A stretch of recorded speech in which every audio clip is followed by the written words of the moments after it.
Əgər bu videonu izləyirsənsə, deməli, Time'in süni intellekt platforması olan Mr. Time ilə ilkin tanışlığın var.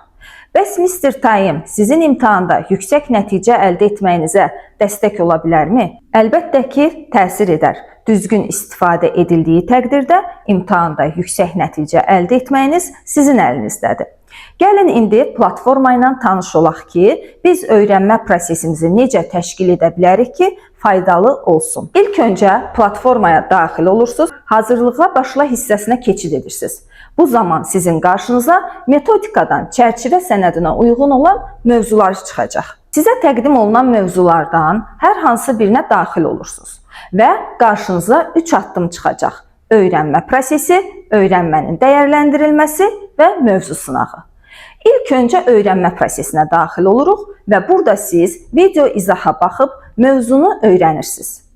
Sağ tərəfdə sizin qarşınızda chatbot var. Hansı ki, burada siz mövzu ilə bağlı hər hansı bir sualınız yarandıqda Mr. Time'a chatbotda sual verə bilərsiniz. Mr. Time sizə sualı ən incə detalına qədər aydın şəkildə izah eləyəcək. Sualınız yarandı, yenə sual verin, yenə cavablayacaq. 7/24 öyrənmə üçün chatbotdan istifadə edə bilərsiniz. Chatbotla müzakirədən sonra əmin oldunuz ki, sizdə artıq öyrənmə prosesi başa çatıb. Demək ki, siz öyrənmənin dəyərləndirilməsi hissəsinə keçid edə bilərsiniz. Məlumat verim ki, öyrənmənin dəyərləndirilməsi hissəsində sizə 10 ədəd test tapşırığı veriləcək. Bu, sizin öyrənmənizdəki boşluqları müəyyən edib istiqamət vermək və öyrənmənizi dəstəkləmək xarakteri daşıyır. Bu 10 sualdan hər hansı birinə doğru və yaxud da səhv cavab verməyinizdən asılı olmayaraq, hər bir variant sizə izah ediləcək. Öyrənmənin dəyərləndirilməsi hissəsində əgər testdə səhv cavab versəniz, Mr. Time sizdən soruşur, qaranlıq qalan və yaxud da ki, əlavə izaha ehtiyacınız varmı?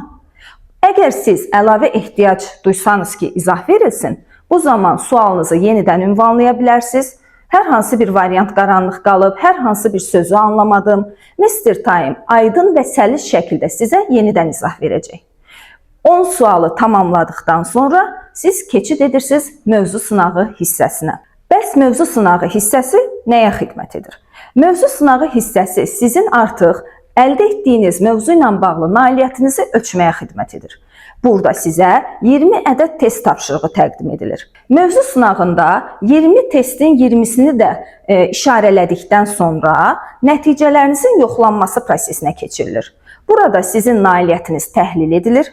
Güclü və zəif tərəfləriniz müəyyən edilib, bununla bağlı sizə rəy verilir. Nəticədə siz məlumatlı olursunuz ki, mövzu ilə bağlı hansı hissədə güclü tərəfləriniz var, hansı hissələrdə yaxşısınız, hansı hissələrdə inkişafa ehtiyacınız var. Və aldığınız rəy istiqamətində siz yenidən öyrənmə prosesinə geri qayıdıb boşluqlarınızı tamamlaya və yaxud da ki, növbəti mövzuya keçid edə bilərsiniz. Əgər siz öyrənmə prosesinizi düzgün təşkil etsəz, Mr. Time'ın imkanlarından faydalansaz, imtahanda uğur əldə etmək qaçınılmazdır. Hər kəsə uğurlar.